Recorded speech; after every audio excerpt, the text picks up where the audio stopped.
You're listening to the Rent Roll Radio Show with Sterling Chapman.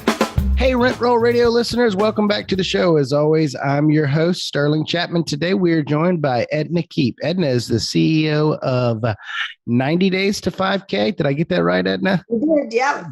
Thank you so much for joining the show and welcome. Thanks so much for having me, Sterling. It's my pleasure. Edna, can you tell us a little bit about your background, how you got into real estate and what you're doing today? Sure. I used to be a financial advisor for about 15 years. And when some clients actually were coming in to redeem their mutual funds to invest in real estate. And I'm going, really? You want to invest in an asset class? It's going to pay you like 3%. And then one of them took some time to educate me on I think he said he had around 50 doors at the time, right in our city. And he said, Edna, you really should check it out. It's a really good second income source, knowing what I was doing. So I checked it out. I went to a 3-hour event one night that was in the city and then signed up for a 3-day event. And then we signed up for longer term mentoring and training with the Rich Dad Poor Dad group. Awesome. And what specifically type of real estate investing are you doing? Or were you doing mostly multifamily? We started out with single family, like most people do, but our premise is long-term buy and hold, and all multifamily right now. Great. So, what model are you buying multifamily with? Is it your own money? Is it through partnerships? Are you a syndicator? We use other people's money. So my background as a financial advisor, I really got to understand what people are looking for when it comes to investing their money. And so mostly investor capital that we work with. Okay. And like I said, is it a joint venture type of thing, or are you typically? Yeah, got it. Joint venture usually. Yeah, and the reason I ask is, I'm buy and hold, and I love to buy and hold everything forever. I always say never sell, but when it comes to syndicating apartment complexes, when you raise all this capital from all these different people and pull it together, typically they want it back at some point. Yeah. So I always find us cutting the business plan short versus like if it were all my money, I would probably just keep it forever. Well, we usually refinance and get them paid out that way, pay them through ongoing cash flow, and then the refi usually gets the balance out. And then what we do is we just keep them on as partners, and then their percentage of the cash flow reduces, and that's when ours cuts in, is once they've been fully paid out. Awesome. Tell us about some of the deals you've done and some of the areas you're investing in, and kind of help us understand the process and the product. Sure. So because we're in Saskatchewan, we started in Saskatchewan. We had initially looked in the US back in 08, 09 because the markets were down so much, but we couldn't get financing, whereas we could get really good financing at home, and the markets were actually doing really good. Just to give you an idea, our own personal home from between 2002 and 2007 had almost doubled in value. So we started out with taking out some equity of our own home to pay for our education, and then also to invest in the first couple properties. So we started with singles. We bought a couple condos right off the bat. And then within a year and a half, we bought our first 24-unit building. So we had 50 doors within 18 months of starting. And we went from 26 to 50 in one shot because we bought a 24 unit. Sure. It was really undervalued in our economy at the time. We bought it for $75,000 a door, but the people who owned it had owned it for many, many, many years. So they felt like it was like the absolute height of the market, and their rents were, they were charging on average $425 rent, and the market was between $800 and $1,200 for those units. So it took us a couple of years to get everything up, but that's where we went with that. So then we were able to refinance out. But what else we did with that property was we condo converted it, which at the time, that was kind of the thing to do. Our realtor had told us that's what he was doing with some buildings that he'd bought. And so we bought them at $75,000 a door, and we condo converted and sold them out between $120 and $140 a door. Awesome. Now, where are you investing today? Are you still exclusively in Canada, or No, have you we ever branched out? actually just forayed into the US in 2020. So we bought 82 units last spring in Memphis, Tennessee, and another 178 units this spring in March. Very undervalued. There was a lot of deferred maintenance and vacancy, so we got a really good price, like 21,600 a door, and then we'll put in about 16,000 a door for renovations.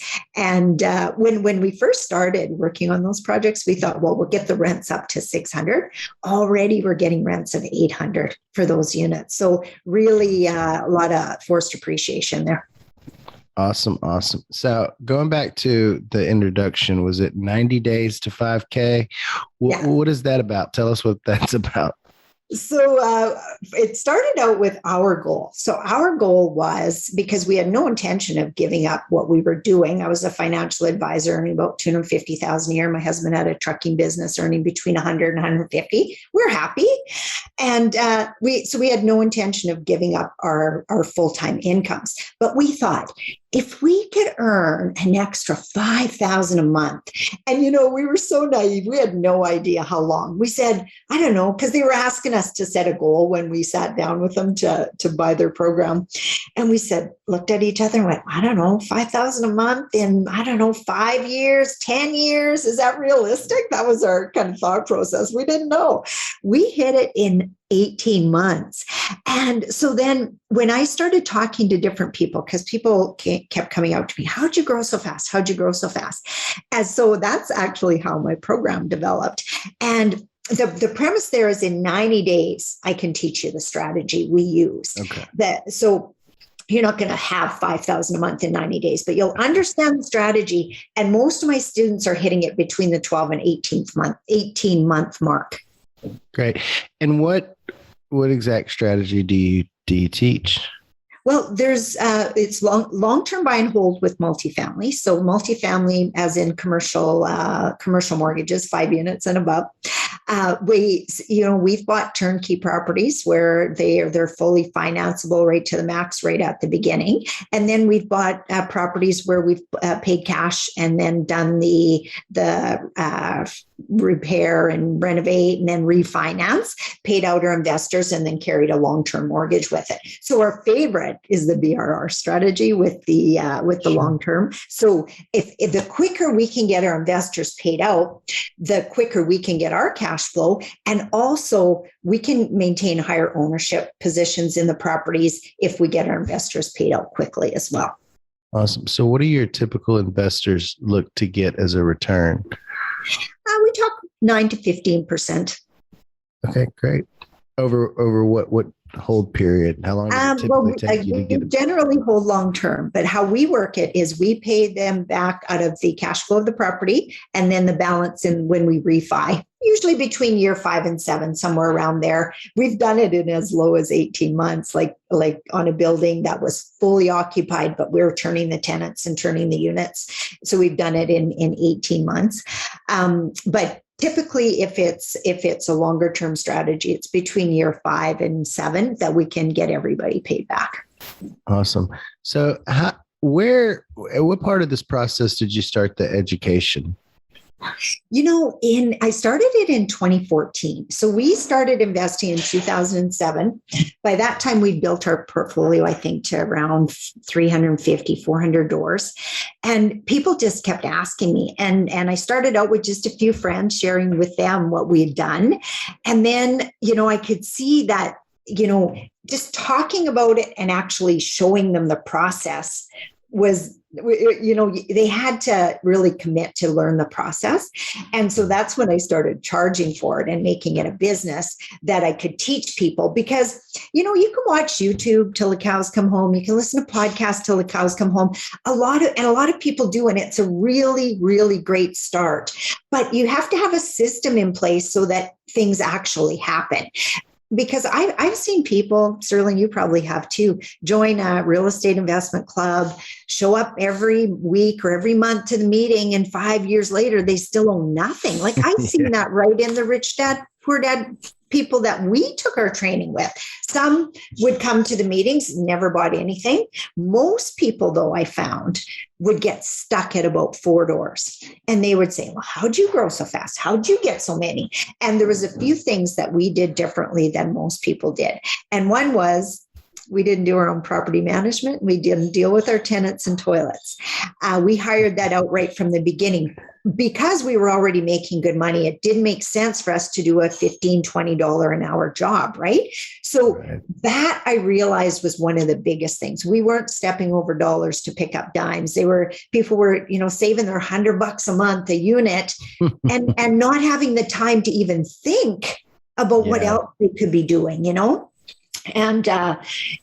And we were open to opportunities. We were open to learning. We were open to listening. I still remember the first time we got presented with an apartment building, I'd said to my realtor, we want to buy 20 houses this year. We'd already bought a bunch. We needed to do joint venture partners going forward. And he said, Edna, why don't you just buy an apartment building? And I said, oh, I can't. I don't have enough houses. I think I played Monopoly too much when I was a kid.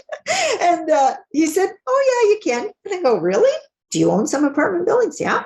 And then he was the one that taught us. I said, well, okay. Do you have any that are for sale? And he said, as a matter of fact, I'm just listing this one tomorrow on the MLS. And I said, well, what would it take to get it before it hits MLS? He said, it'll take a full price offer, which was the $75,000 a door. So I wrote the offer before I left his office that day, and 48 hours, I can't remember how long, we had it under contract. Yeah, that's awesome. There's so many things there that I agree with. First of all, the property management, I cannot echo what you said enough. I managed everything on my own when I started up to the first 26 units. And when I gave away the because I didn't want to let go, I was like doing the math in my head. I'm like, man, I'm losing $4,000 a month letting somebody else manage it. Yeah. But like, my wife hated me. I hated my life. I hated my tenants. You know what I mean? And I always joke that the day I gave away property management, I felt like I bought a shiny new car. And I will never go back. And I've grown exponentially since, as a result of freeing up that time. It's like, well, what do you, the funny thing, and we don't talk about this enough, but like realistically, I was a bad property manager. Like I was, let the professionals do it, because I don't know how to fix anything. And when I would get a call that there was like a leak at 9:00 at night, I'm like, oh shit, I need to drive over there and look at it. But like, I can't fix a leak. Like, what am I doing with my life? I'd get over there and call the plumber, so it was, I would certainly, like, in retrospect, like I would probably have gotten burnt out by now. If I'd have kept managing, I wouldn't have had time to find other deals, and I wouldn't want them anymore. So that's absolutely, I 100% agree with the property management aspect. The other thing that, that caught my attention is, your journey to the education piece, because, real estate gurus and educators, they kind of get a bad rap sometimes. And, but a lot of folks that I know fell into it very organically from a very like good spot, like you did, and I'm starting to feel that already, where people are nonstop knocking down my door, asking me, and I don't do any kind of coaching or education or training, but I try and help as many people as I can. And it gets overwhelming trying to help everybody, and nobody listens, and nobody does, nobody commits. Hard, isn't it? That's why you need to get them to pay, Sterling, because when they pay, they're committed, and the rest, they'll drain you and waste your time like crazy. That's the thing I found. And it's so funny, because when you say waste your time, I want to be clear to the audience that, like, it's like, you're not, when you say waste your time, You just mean that they're not going to help themselves be successful. Exactly. It's not anything that they owe you or you're trying to get from them. So like when you go out and try and help people, because like at some point you genuinely do just want to go out and help people. And like, it has been incredibly impactful in my life. And I begged my best friends and family members to do it too, because I'm like, man, there's, you know what I'm saying? Like, it's lonely by the pool by yourself. Like I want everybody to have this freedom. And so you try and help with really not expecting anything in return or wanting anything in return. But then when they're not willing to help themselves, that's when you feel like, oh, well, now I've wasted my time. Not like you were expecting to get anything out of the. You said that exactly right. So because it feels like that. And you know, and the thing is, without a system to follow, they're probably wasting their own time. You know what I mean? Like if they don't have an exact system, okay, do this, then this, then this, then this, then they're just continually spinning their wheels, watching this YouTube, watching that. And of course, there's a ton of different information out there. Everybody has a different strategy, and lots of them are like amazing strategies, but you can't focus on 10 strategies at a time. Right. You have to pick your lane and you have to stay in it. And until you have some success, then add to it, like of course we do nowadays, but pick a lane and do it. Don't keep thinking that, oh, that shiny object over there looks easier, because it's not easier. It might be different. It might initially sound easier, but there's work involved in every single strategy. So you just have to pick one and then do it. Absolutely. Do y'all still have any of the houses, or do y'all do anything with houses anymore? We kept all the ones, like with a few that we got rid of over the years, but we kept all the ones that we initially bought on our own. Yeah. We bought a bunch with joint venture partners that we got out of, but we still own them. And, you know, we can't qualify for any more mortgages. So it was like, tenants are paying for it. You know, why wouldn't we just keep it going, you know? Sure. But we only buy multifamily nowadays. Gotcha. Awesome.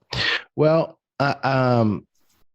if you had to give one piece of advice to somebody who is out there thinking of getting started, what would that be? Get yourself educated, and not as in I'm watching YouTube 24/7, because most of those YouTube videos are designed to, give you just the bare minimum. You need to be in a program that gives you an A to Z, and hire a mentor, because that's the other thing too. A lot of people don't see their blind spots. We can hold them accountable and just show them, okay, this has to happen, this has to happen, this has to happen. And then you can own a building. And when they've actually got a system to follow, it's not rocket science. You just can rinse and repeat after that. Absolutely. What was your favorite deal so far? Well, I think one that we're working on right now is going to be my favorite. The one I was saying we paid $21,600 a door, but it's just in the beginning, so we're not seeing any of the fruits of our labor yet. But I would say we bought a 144 unit in northern Saskatchewan, small town, like 3,000 people. But it's the gateway to the north, which is just everything, like oil and gas and uranium, and just everything up there. And I'm from northern Saskatchewan, so not that far north, but we bought 144 units at around $40,000 a door. That was 2008. That was 4 years after we paid $75,000 a door in Regina. Remember I mentioned that when we bought in the city? So we paid $40,000 a door. We got it fully financed, 85% financing from CMHC insured mortgage. And then we were able to, just through cash flow alone, we knew we'd have our investors paid out in 4.5 years. So myself and managing partner owned 60%, the investors owned 40%, raised $1.2 million. 36 months later, we paid them back in full. Each got a really nice payday, $400,000 each from the refi, and we still own those buildings today. And we earn between $6,000 and $9,000 a month on that, like just our share, and that's not including mortgage pay down, which our share, I believe, is around $80,000 a year. Awesome. Yeah, we get so caught up in the cash flow that we really don't pay attention to like. It's going up in value every year, and I'm paying the debt down every year. Your tenants are, There's these invisible mechanisms in the background that are contributing to our wealth. Yeah, little soldiers working for you. You know, we're at the point now that we make between 25 and 30,000 a month just a mortgage pay down alone. And just to put that in perspective, when we took our Rich Dad course 14 years ago, we paid 27,000 US. Now we make that a month in mortgage pay down. Because, you know, people go, oh, I don't want to pay any money for education. I don't have any. We don't regret it for 1 second. And you know what was funny? Back in the day when we were taking that training, they were in the news all the time. Oh, these courses are a ripoff. People are getting ripped off. They're paying all this money and they're not. And I would get on these different forums and I'd go, I took the same course. We're at, you know, 50 doors in 18 months. Like, yeah. Don't say the program doesn't work. Yeah. You don't work, you know? Right. And I would argue with people like, what? I took the same course. Like, really? You want to blame somebody? So if you're going to take a course, you also got to take responsibility because, you know, we had our hands held. We had, you know, nights when we were very nervous and scared about what we were doing on our next step. But having a coach and having a system to follow made all the difference for us. And have we had challenges? Yes, we've had challenges, but every challenge you go through is designed to make you grow. And it really just allows you to think bigger. Have you ever played the game Cash Flow 101? Yep. Robert Kiyosaki's game. You know what it feels like? You got it there? I got it somewhere around here. I right now, I'm buying my students that as a gift whenever they sign up with me. My dad bought it for me some years back when I first, after I read Rich Dad Poor Dad, I made him read it. And then like the next time he came over, he goes, hey, I got this game. I saw it was this. Well, you know what it's like when you flip that page and you're out of the rat race? I always tell my students, you know what? That's what I want for you. Because when you get out of the rat race, you don't have to go to that old job every day and every day and every day. Your mind just expands. Then there's a $5,000 deal and a $10,000 deal and an $8,000 deal. Remember that? And then you still have challenges. You get, an audit, you lose half your cash. You get divorced, you lose half your cash. Like there's bigger challenges, but you can just deal with them on a better level at that point. Also focus a lot on mindset in my course because I believe every time you're going through a growth spurt in your life, new level, new devil. You go from 50,000 to 100,000, new level, new devil. You go from 100,000 to 1 million, new level, new devil. You have to change your mindset. You have to grow. Sure. Yeah. There's a lot of that. A lot of the, you know, that people don't, I forget who said it, but there's this old quote that like, if education was the answer, we'd all be billionaires with 6-pack abs. Like we all know, like, you know, you have to not eat sugar and you do 1,000 sit-ups, but like how many of us are willing to not eat sugar and do 1,000 sit-ups, you know? So there's I can't express that enough. And I'm big into mindset development. And, you know, a lot of my friends over the years have called me hokey when they'll see me reading the Tony Robbins and with my vision boards and writing my goals over and over again. But, you know, I've said it a million times, but every successful person I know lives and dies by that stuff. And every unsuccessful person I know can tell you how stupid it is. I agree. Totally agree with you, Sterling. Yeah, it's interesting. Hey, and you know, you mentioned before, what's some advice I'd give? Get around like-minded people, because if you're writing your goals out and everybody around you is going, hey, you're an idiot, you're goofy, you're, you know, hokey, then likely you're going to stop doing it. But if you're around other people who are doing it every day and you're noticing the difference in them and the growth and what they're buying and what they're able to do, then it's not hokey anymore. Like I used to keep that kind of stuff secret to myself. Like I didn't want to tell everybody what I did because, you know, people would think I was hokey.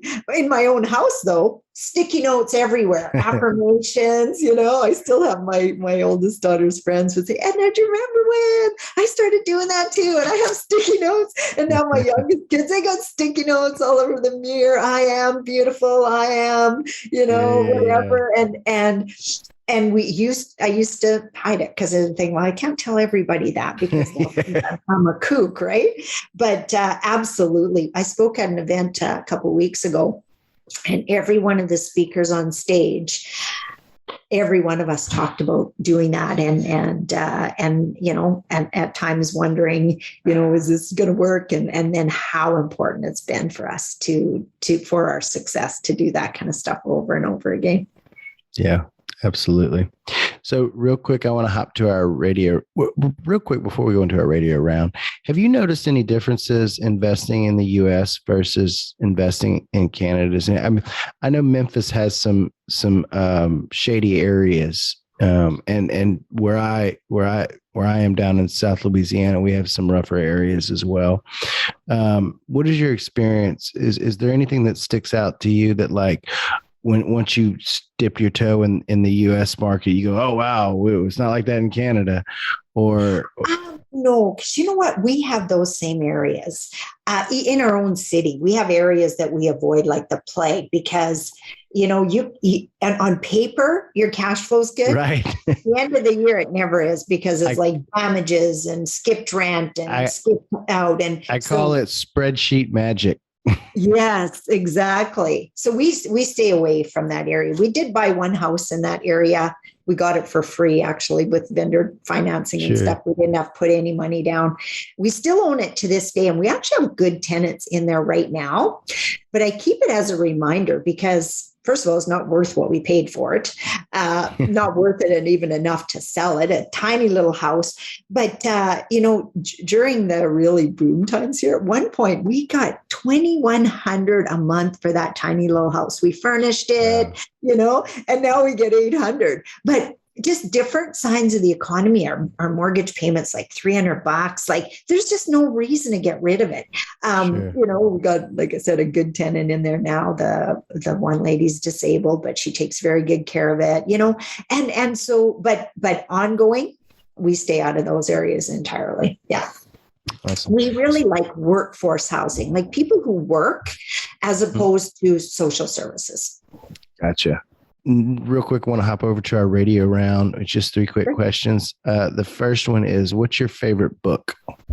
My favorite book is Robert Kiyosaki's book, Why Do A Students Work for C Students and B Students Work for the Government? And the reason why I like it is I was a C student, and really understanding the strengths of a C student as an adult was so important for me because in high school, none of those traits are celebrated. Sure. I have a rambunctious oldest son that's having trouble at school, and my wife gets distraught over it. And I'm like, oh, that's awesome. Like I got kicked out of all those schools too. Like I didn't fit in that antiquated, sit down and shut up for the next 8 hours and face forward and pay attention environment either. And so like when I see him pushing back, I get excited because I already know exactly the thought process that you're going with there. But he's happy to have you, Sterling, because I didn't get that. When I was a kid, it was like, can't you be more like your brother, who turned out to be a teacher, by the way? And he is awesome. So because I thought he was always so awesome, it was hard to live up to it, because I just couldn't be that person. I couldn't cater to the teachers. I wasn't, getting the A's, didn't care if I got A's, wouldn't be the one who would just sit there and be all nicey nice, was like, So yeah, I'm so glad that you support him because he'll grow up knowing that kind of stuff can be a strength and not a weakness like you're taught in school. Absolutely. What is your favorite quote? And you said it's not the one that's behind you. For those that are only listening on the podcast and not watching on the YouTube video, the quote behind you says, "We always overestimate the change that will occur in the next 2 years and underestimate the change that will occur in the next 10 years. Don't let yourself be lulled into inaction." And that's Bill Gates. Yes. Yeah, awesome. I do like that. And I keep it on my board to remind people because everybody wants everything right now, which is understandable. And when we started, we were thinking 50 doors, 5 years. We had 50 doors in 18 months. 10 years later, 14 years later, We have 778. That wasn't even in my wheelhouse when we started, like no idea what was possible. But my favorite quote is by Jim Rohn, and it is, become a millionaire, not for the money, but for the person you'll become. Awesome. I love it. What is your favorite thing to do outside of work? I have a few things. I love reading personal development, studying personal development, and sharing it with my kids. My two youngest are 19 and 17 now. But also playing cards. Love playing cards. We have friends over just about every single weekend to play cards. It's kind of what kind of cards do you play? We play canasta. Okay. I've never played canasta. I think that's a little over my head. I used to like. It's not hard. And what I like about it is you can actually visit when you're playing with it. It's almost like an extended version of solitaire, like putting, the matching cards together. But so it's not hard, but, and there's many different kinds of rules you can do to make it harder. We keep it really simple, but it's fun for me. It relaxes me, and it's a good, nice way to spend an evening. Awesome. Well, how can our listeners find out more about you, get in touch with you, learn about your education? The best way is my website, ednakeep.com. We've got everything on there. I've got all kinds of videos and YouTube videos too. So you can find me on all the social media channels if they plug my name in. I have a lot of free stuff out there. And I just like to remind people that it's a good place to start, but when you get really serious, then book a strategy call with me and we'll see if you're ready to take it to the next level. Awesome. Edna, thank you so much for joining. I really enjoyed our chat, and I'm excited that we connected, and I look forward to keeping up with you on your journey. Absolutely. Same here, Sterling. It was my pleasure. Thanks. Thanks for tuning in to the Rent Roll Radio Show, brought to you by Crestworth Capital. We hope you enjoyed the show, and if you did, please hit the subscribe button and leave us a rating and review. You can also visit us at crestworthcapital.com or rentrollradio.com, or follow us on Facebook at Rent Roll Radio or at Crestworth Capital. If you would like to reach us, feel free to shoot us an email at info@rentrollradio.com or sterling@crestworthcapital.com. We hope you come back next week to join us on some more of our journey. Until then, happy investing.